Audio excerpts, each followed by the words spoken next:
Hey, everybody, and welcome to another special presentation of the Let's Go Off-World podcast. This is a little something we like to call a Legion's Quest. And this is like a special episode. Oh boy, is it special. Yeah. So a Legion's Quest is a Dungeons and Dragons game that I run for Curtis and Jesse and Trevor and Nate on a bi-weekly basis. We had an episode yesterday and had a small technical difficulty where the entire episode was deleted except for the last 5 minutes of the episode. So we have a very good conclusion to the episode, but the battle leading up to that conclusion is now part of the ether, never to be seen again. So what we decided to do, because in Dungeons and Dragons, us trying to, if we tried to play through the battle again, because episode 3 ended in a cliffhanger, if of the battle starting, if we tried to play through the battle again, there's no way you're going to catch that magic in a bottle like you do playing through it the first time. So we've decided to go through. Curtis is going to do a wonderful recap for us. We'll see how wonderful it is, but well, I think it's wonderful that you're doing it because I don't remember a lot of what happened, but we're going to do a recap. And then once that recap is concluded, we'll play the 5 minutes that we have left and end the episode there. And then tentatively, we will be picking up the next episode from where the 5-minute clip ends today. So thank you everyone for watching. I did want to mention, if you can, if you enjoy the episode, please hit the like button. If you dislike the episode, hit the dislike button. That's okay too. We don't mind. Also, feel free, if you have any input on the adventure, hit us up in the comments. If there's anything that you would like to see, that would be great feedback for me. So, feel free to drop some things in the comments and let us know what you think of how the adventure's going. That being said, Curtis, I'll go ahead and pass it over to you, buddy. Yeah. So just kind of, hopefully this isn't the first episode that you're catching. If so, you're catching us on a bad note. But just to kind of refresh anybody, I'm going to put up the overlay and you should be able to still hear me. I'm going to talk through just the characters, just kind of refresh everybody, who everybody is. So, there in the middle, we've got Joe. Joe is our DM.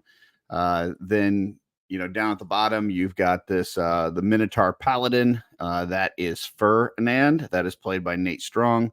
Then we've got Eénsek. Can't remember his last name. That is played by Trevor. He's a wizard. Then we've got Eénsek Glaaspell. Okay. All right. Yeah. Then we've got Camellia. You got her last name? Nettlesbough, which is a Fuzzmunk Ranger, I believe. Is that right? Yes, that is correct. That is played by Jesse Arnold. And then finally, you've got a Gradduk Hellsgrim, which is played by myself, which is a half-orc barbarian. So those are the players. So as I go through here and I say, some names and stuff, those are who I'm referring to. So just kind of starting off, like Joe said, at the end of episode 3, basically we had finished our kind of looting and everything that we needed to from the last encounter. We were traveling and we came across a group of folks kind of waiting in the woods. Eénsek and Ferr went to kind of go look at that. Eénsek did a spell to kind of read the surface level thoughts of one of the characters, which was an orc who seemed to be the leader of this group. There was an orc, 2 goblins, and then 4 bandits that are humans. And it turned out that they're waiting to ambush somebody. We kind of assumed that it's us. And also had some thoughts in there that maybe the orc was getting frustrated with some of the bandits. So at the end of episode 3, we had kind of left our Cremone, who is a guy that we're kind of accompanying and taking with us on this journey to escort, as well as this gal Tira, who we had come across, who had her father just had been killed in the previous encounter, or before the previous encounter, actually. So she's kind of with us now. So we left them behind with the cart, and we moved ahead. Eénsek and myself, Gradduk, we're up in the top part of the map. And then Camellia and Ferr were on the bottom part of the map, both in sets of trees, kind of, getting ready to attack these bandits, because we kind of figured there's no way around that situation. The where we had to go, it's going to have to go past them, and we're not going to be able to get through otherwise. So we're basically going to have to attack. Right. And all of this is in episode 3 that can be found on the Let's Go Off-World YouTube channel. So feel free to watch that. So I've got some visual aids to help us as we go, but I'll go ahead and get started on chapter 4. So the 4 adventurers split up. Once again, Eénsek and Gradduk are at the top of the map. Cam and Ferr are down at the bottom of the map. Signals were passed by Gradduk, myself. Now, keep in mind, as I tell you the rest of this, what happened through this encounter, I do play Gradduk, so my version of events may be a little swayed. I will occasionally jump in to clarify the events. But Gradduk was sending some signals to the rest of the group, communicating that we should attack the bandits first. Seemed like the orc was the leader, and let's kind of attack the bandits. They hopefully will have lesser hit points. We can knock them out pretty quickly. And reduce the amount of enemies that we're facing. So I sent those signals out to the rest of the team. Yes. Now no one in the party knows Thieves' Cant, so the rest of the party had no idea what the signals he was giving meant. So debatable. That will become clear shortly. I then began to sneak around to flank the enemies, which was kind of decided by the group that I should kind of go try to get behind them. As I got fairly close, a twig kind of caught my armor through the dense foliage, and it caused it to snap, and it drew the attention of one of the bandits. So let's see. I'm trying to. Yeah, and the bandit had not seen him.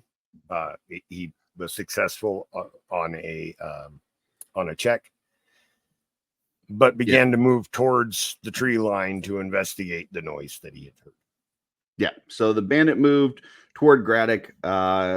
Gradduk jumped out, attacked him, taking a giant swipe with his great axe, hit the bandit in the shoulder, slicing him halfway down his torso, and basically killing him in one shot. You rended him in twain. Yes.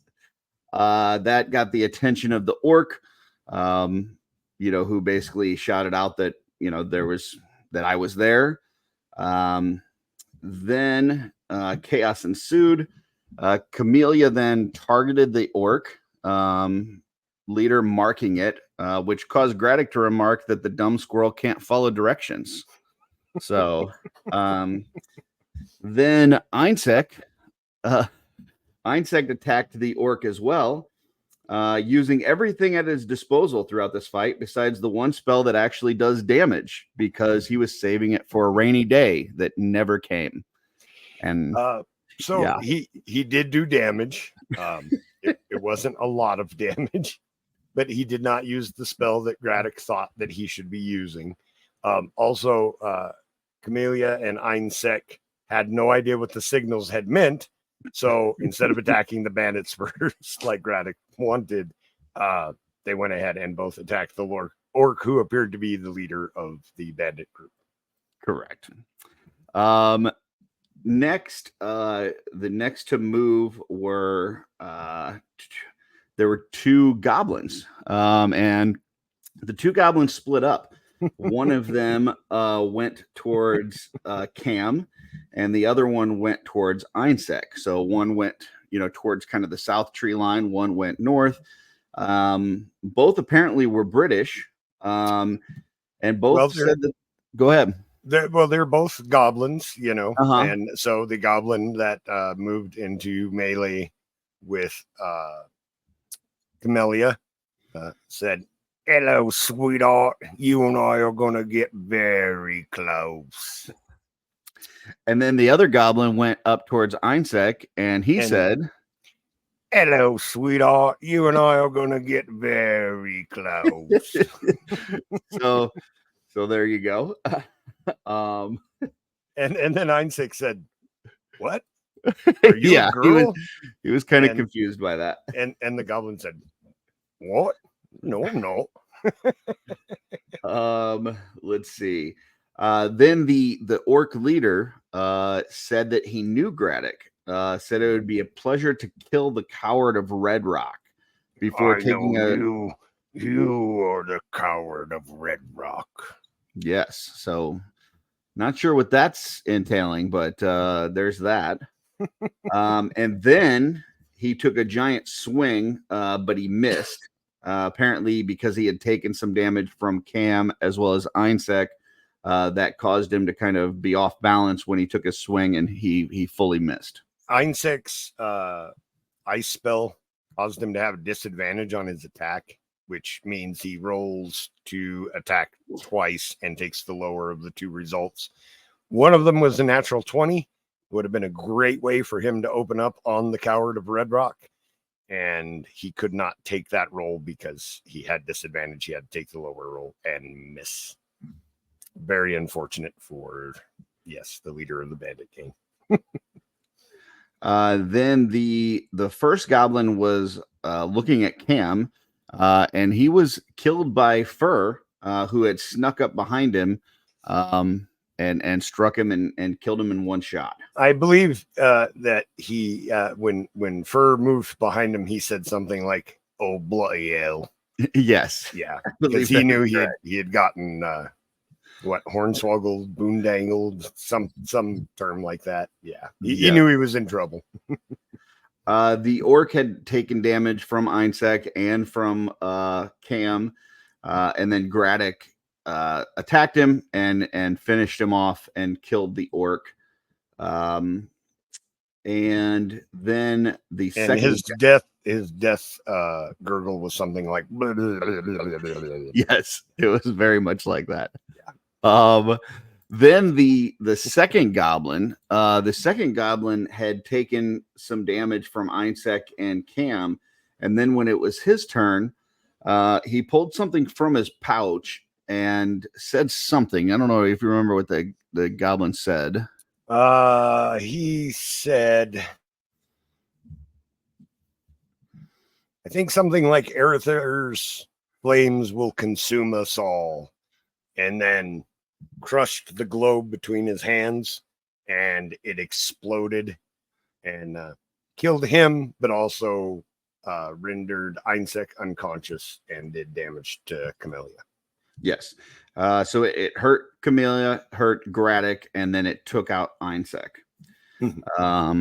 Then, which really isn't much of an accomplishment. I mean, Eénsek's a wizard. He is not strong in defensive ways. So yeah, but at least he has really strong spells that he doesn't use, because who knows, you may need them later in the day.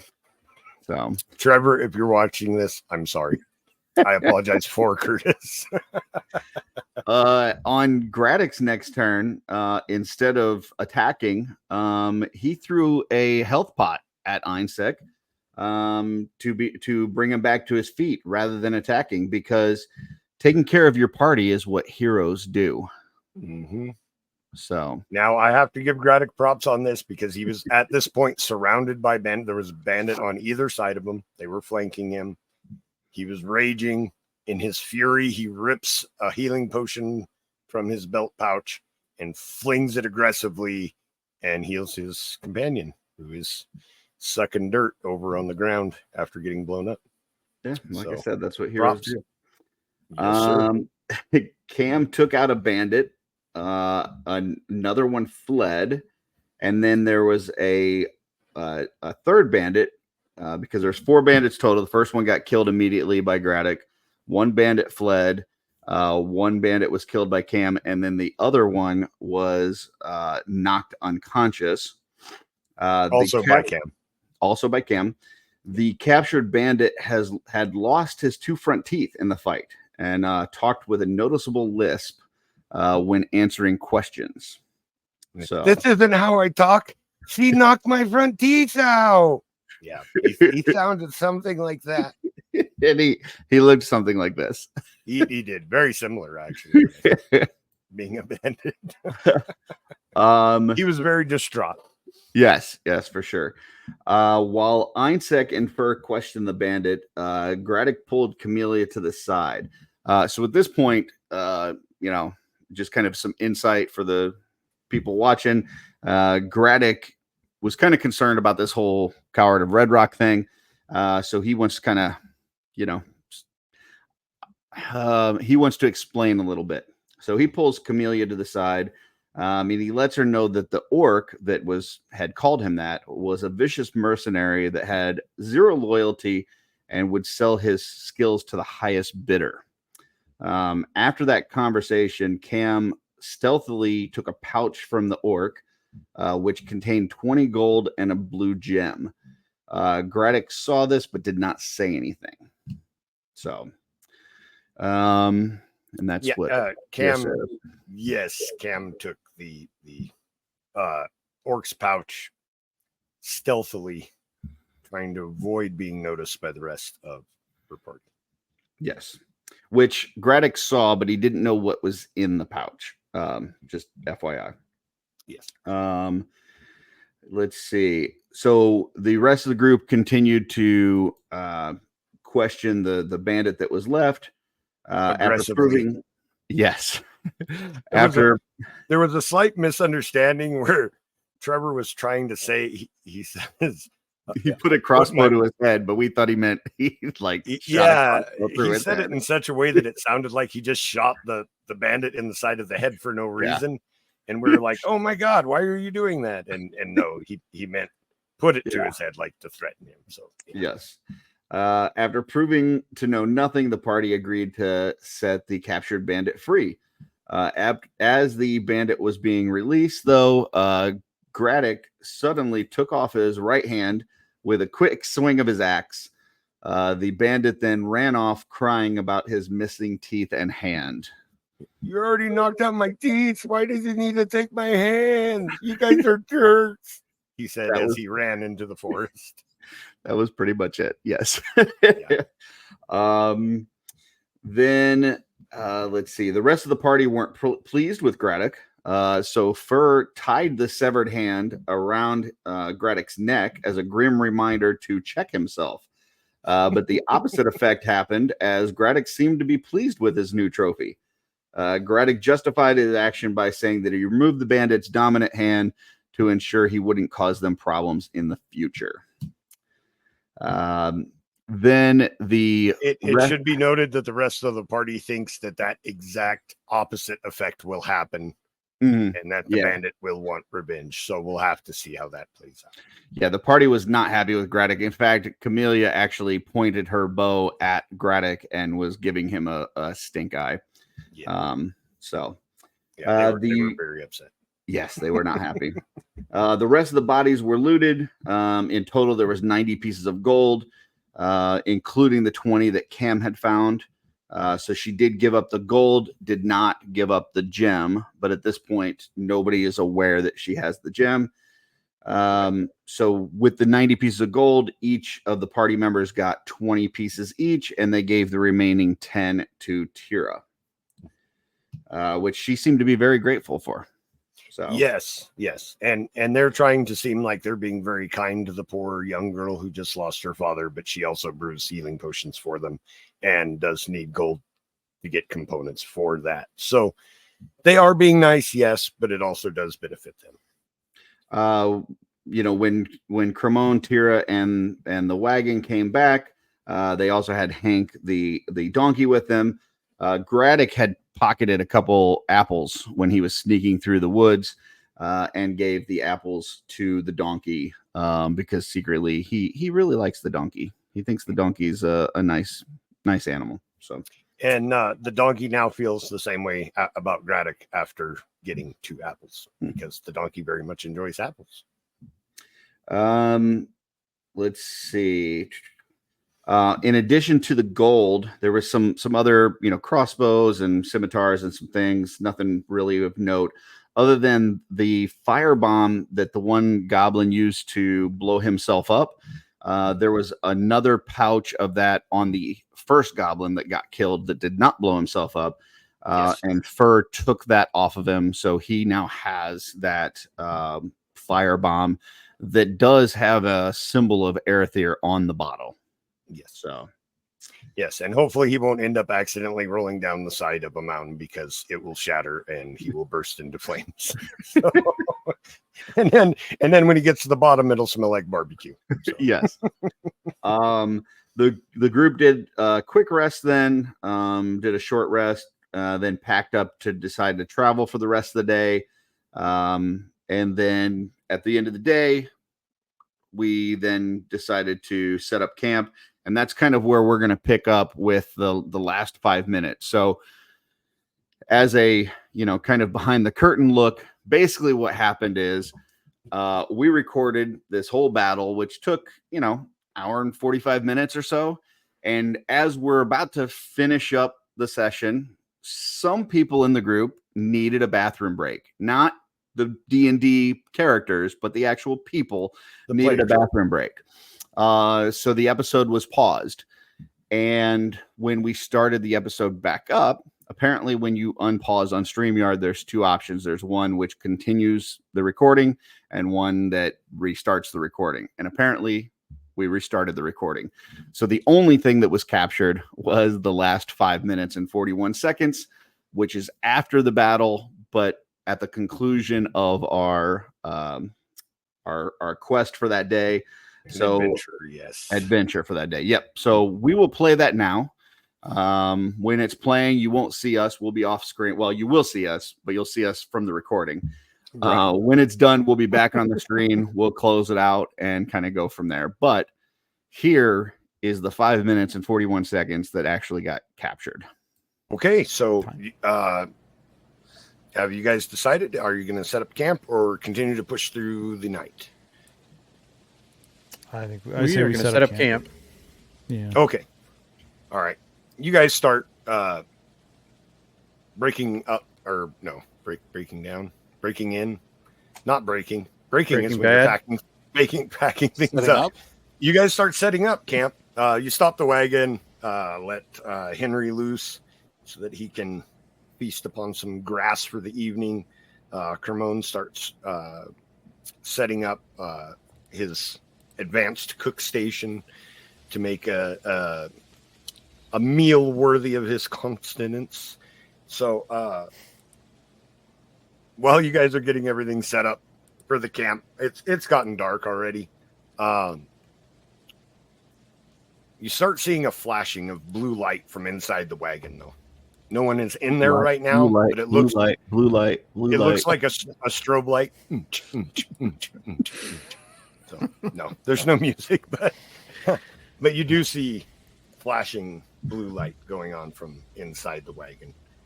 Now, does Eénsek have special abilities over blue lights, or why? I just didn't know. I just thought. Well, ironically, he's a frost elf, so he kind of looks blue. Yeah. To begin with, Gotcha. but I'm not sure if that's actually a skin tone or just a light effect.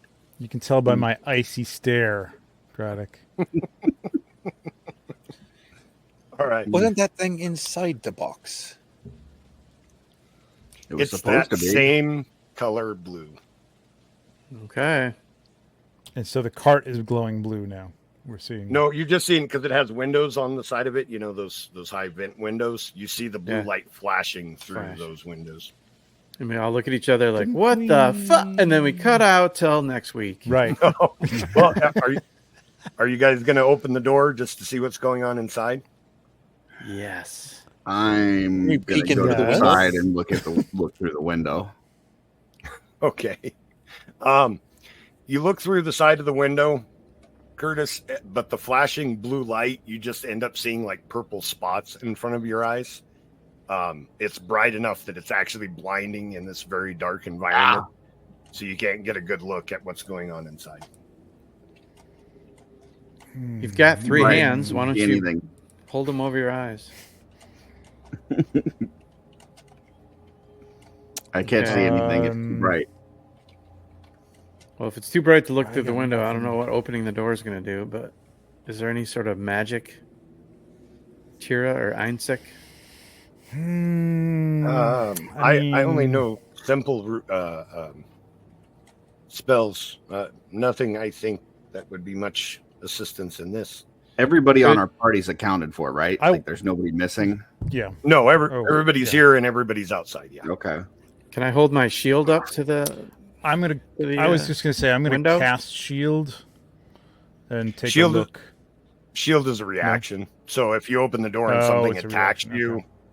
then Okay, you. gotcha. Then I can use it. Okay, so I can't The take mage shield armor has is more what you're thinking of.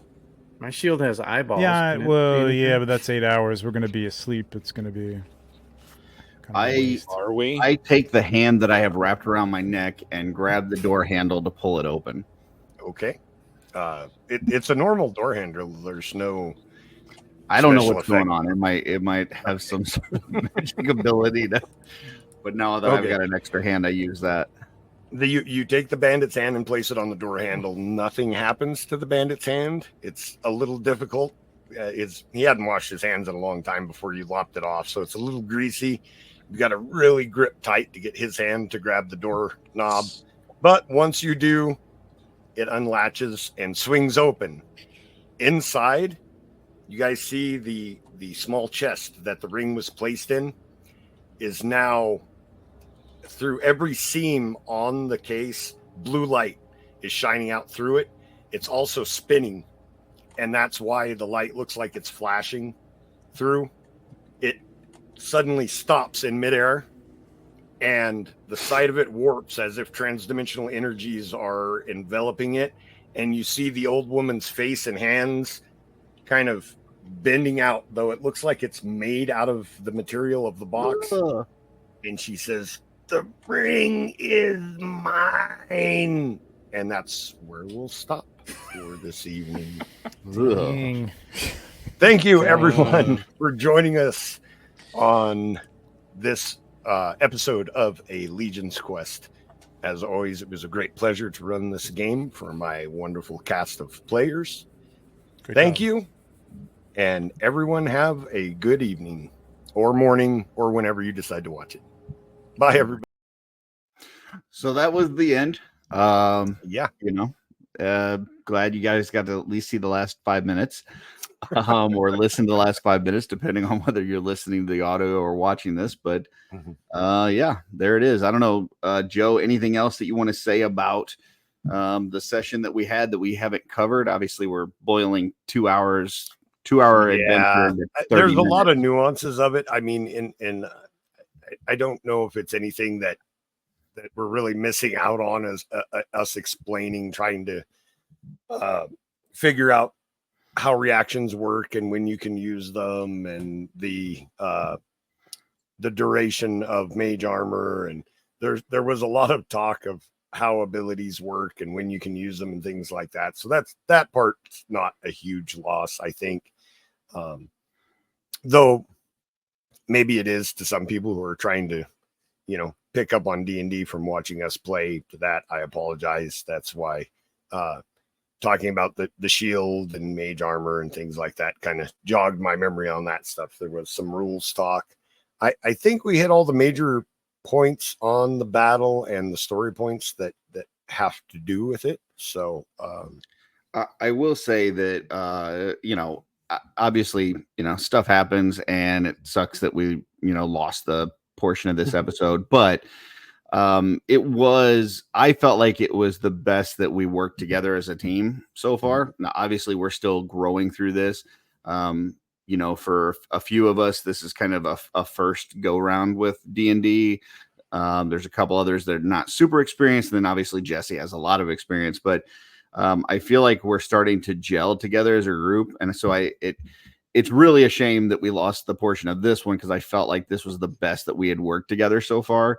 Yeah, lost the part where you actually work together. Yeah, yeah. I could see that. And for me, you know, I did a lot of voices. Oh, your voices this. were excellent. Yes, and goofy death reactions. You know, where guys were going blah, blah, blah, blah, blah, blah, blah, as they died and things like that. That I thought was hilarious, actually. But you know, things happen. Again, to reiterate, we could have replayed the episode, but it wouldn't have had the same magic, you know. So we just decided to do this recap instead. That way you'll stay with the pulse of where the characters are at, and then the next episode will just pick up at the end of what you just saw with the very scary old woman trying to escape from a very small box. There you go. So and they were mean to Cremone again. Just anybody who's been watching since episode 1.